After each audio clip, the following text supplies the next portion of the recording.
Matagumpay na naisagawa ang marijuana eradication operation noong ika-10 ng Abril 2026 sa Sitio Tagpo, Cayapa, Bacon, Benguet.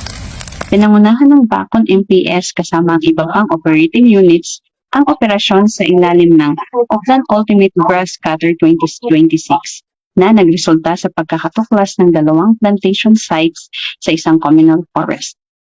Sa Site 1, natagpuan ang 7,200 peraso ng fully grown marijuana plants na may tinatayang halagan na 1.44 million pesos.